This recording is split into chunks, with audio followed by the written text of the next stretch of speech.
दुनिया में ऐसा कोई भी देश नहीं है जिसके रशिया और अमेरिका दोनों के साथ ही एक ही समय पर इतने ज्यादा क्लोज डिप्लोमेटिक और क्लोज डिफेंस टाइज हों। क्योंकि अगर कोई देश अमेरिका के क्लोज जाता है तो रशिया उससे नाराज हो जाता है, और अगर कोई देश रशिया के क्लोज जाए तो अमेरिका उसके ऊपर प्रेशर डालकर उसके रशिया के साथ संबंध प्रभावित करता है। भारत ही एक अकेला देश है, हमारे पास ही वो डिप्लोमेटिक पावर, विल और ताकत है जो एक हाथ में अमेरिका और दूसरे हाथ में रशिया को लेकर चल सके।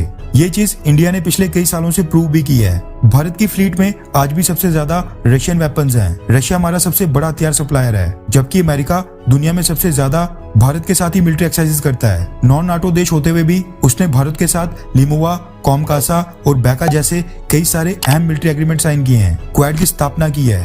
टर्की के प्रेसिडेंट अर्दोगान ने भी भारत की तरह रशिया और अमेरिका दोनों को एक साथ लेकर चलने की कोशिश की थी, लेकिन उसके बाद टर्की का क्या हाल हुआ ये तो हम सबको पता है। ये बात भी सच है कि कई बार ऐसे सिचुएशंस आ जाती हैं जहां पर रशिया और अमेरिका में से किसी एक देश को चुनना बेहद मुश्किल हो जाता है। न्यूट्रल रहना भारत की मजबूरी बन जाता है। ये चीज हमारे डिप्लोमेट्स और सरकार रशिया और अमेरिका दोनों ही देशों को समझाने में कामयाब होती हैं। और जो हाल ही में यूक्रेन युद्ध जैसा इतना बड़ा कूटनीतिक घटनाक्रम हुआ है, उससे ये साफ प्रूव भी हो जाता है। रशिया और अमेरिका दोनों के साथ अच्छे संबंध बनाए रखना ये ना सिर्फ इंडिया के लिए फायदेमंद है, बल्कि रशिया और अमेरिका के लिए भी बहुत ही ज्यादा इंपॉर्टेंट है कि वो भारत के साथ अपने संबंध खराब ना करें। इसलिए जब भी इंडिया किसी टाइट स्पॉट में होता है जहां पर हमारे पास ज्यादा ऑप्शंस नहीं बचते हैं, वहां पर अमेरिका और रशिया भी भारत की मजबूरी को समझते हैं। और जो इस समय अमेरिका की तरफ से स्टेटमेंट आ रही है वो भी इसी चीज को दर्शाती है। जहां पर रशिया एक तरफ भारत में टेररिस्ट अटैक करने वाले रेडिकलाइज्ड व्यक्ति को अरेस्ट करके भारत का सच्चा दोस्त होने का दावा कर रहा है, तो वहीं दूसरी ओर अमेरिका की तरफ से भी स्टेटमेंट आ गई है कि इंडिया उनके लिए दुनिया में सबसे इंपॉर्टेंट पार्टनर है।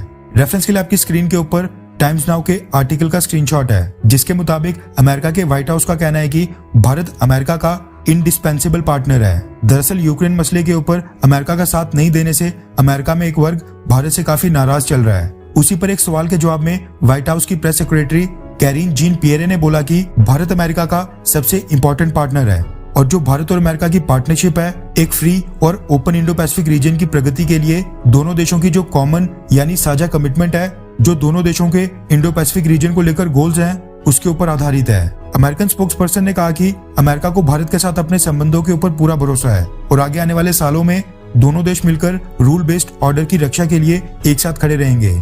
हमारे लोगों के लिए पीस, प्रॉस्पेरिटी और सिक्योरिटी यानी अपने लोगों की शांति, समृद्धि और सुरक्षा को बढ़ावा देने के लिए दोनों देश काम करेंगे। एक फ्री और ओपन इंडो पैसिफिक को आगे बढ़ाने और एक साथ मिलकर जो भी दुनिया भर में चैलेंजेस आएंगे उनका समाधान करने के लिए भारत और अमेरिका एक साथ आगे बढ़ते रहेंगे। इसके साथ ही अमेरिकन स्पोक्स पर्सन ने यह भी ऐड किया कि जैसा कि उनके प्रेसिडेंट जो बाइडेन कहते हैं, अमेरिका रूल ऑफ लॉ के साथ ह्यूमन फ्रीडम और ह्यूमन डिग्निटी को भी प्रमोट करेगा।